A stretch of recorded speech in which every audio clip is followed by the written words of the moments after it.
Δωρεάν εξετάσεις στους μαθητές των δημοτικών σχολείων της Πάτρας ξεκινούν το επόμενο διάστημα στο πλαίσιο της συνεργασίας του Πανεπιστημιακού Νοσοκομείου με την Περιφερειακή Διεκπαίδευση. Οι εξετάσεις θα γίνονται δωρεάν στις κατατόπους σχολικές μονάδες από γιατρούς της Παιδιατρικής Κλινικής του Νοσοκομείου του Ρείου. Εκατοντάδες μαθητές της πρωτοβάθμιας εκπαίδευσης αναμένεται να εξεταστούν δωρεάν από τους γιατρούς της Παιδιατρικής Κλινικής του Πανεπιστημιακού Νοσοκομείου του Ρείου, στο πλαίσιο του πρωτοκόλλου συνεργασίας που έχει υπογραφεί με την Περιφερειακή Διεύθυνση Εκπαίδευσης. Το μεγάλο κέρδος θα είναι η δυνατότητα προληπτικού ελέγχου στον παιδικό πληθυσμό του Δήμου της Πάτρας, ώστε να καθαρίσει υποκλινικές νόσους, μιας και η υγεία είναι πρόληψη και όχι νοσηλεία. Είναι ένα θέμα ευαίσθητο και θα προσεγγιστεί με την δέουσα προσοχή και σοβαρότητα, προκειμένου να έχουμε τα επιθυμητά αποτελέσματα όπως αυτά περιγράφονται από το σχεδιασμό του προγράμματος. Στο πρώτο κάλεσμα που κάναμε έχουμε την ανταπόκριση 45 σχολικών μονάδων για την περιοχή του Δήμου Πατρέων, το οποίο ανέρχεται σε αριθμό 2.500 μαθητές για αυτή την φάση.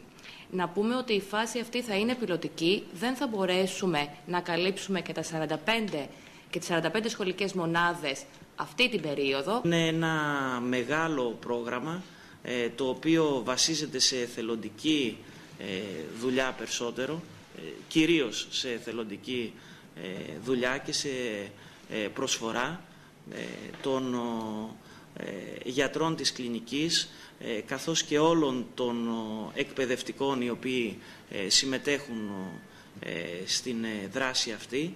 Οι γιατροί θα κρίνουν αν χρειάζεται περαιτέρω ιατρικός έλεγχος και θα μπορούν να υλοποιούνται εξειδικευμένες εξετάσεις στο νοσοκομείο. Οι μαθητές που θα υποβληθούν στον προληπτικό έλεγχο θα έχουν έγγραφη άδεια από τους γονείς τους.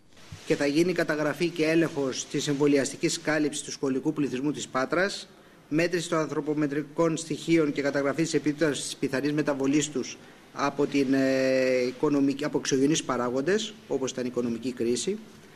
Θα καταγραφούν παραμορφώσεις σπονδυλικής στήλης, θα γίνει ανάλυση σύστασης σώματος, θα γίνει μέτρηση αναπνευστικών λειτουργιών και παρέμβαση από την παιδοπνευμονολογική μορφή, αν απαιτείται, και παρέμβαση από το παιδοκαρδιολογικό τμήμα της Πανεπιστημιακής Παιδιατρικής Κλινικής, αν απαιτείται, και επίσης θα γίνει και έλεγχος για αλλεργίες. Οι εξετάσεις αυτές θα γίνουν στον χώρο του σχολείου, με διασφάλιση από την πλευρά των γονέων. Οι εξετάσεις αφορούν μαθητές 5ης και 6ης τάξης. Έχουμε φροντίσει ώστε να διασφαλιστεί η ανωνυμία των μαθητών με τη χρήση του αριθμού μητρώου τους και τα αποτελέσματα που θα δοθούν για τους μαθητές αυτές θα στέλνονται στο σχολείο σε σφραγισμένη επιστολή στην περίπτωση που συνιστάται περαιτέρω έλεγχος.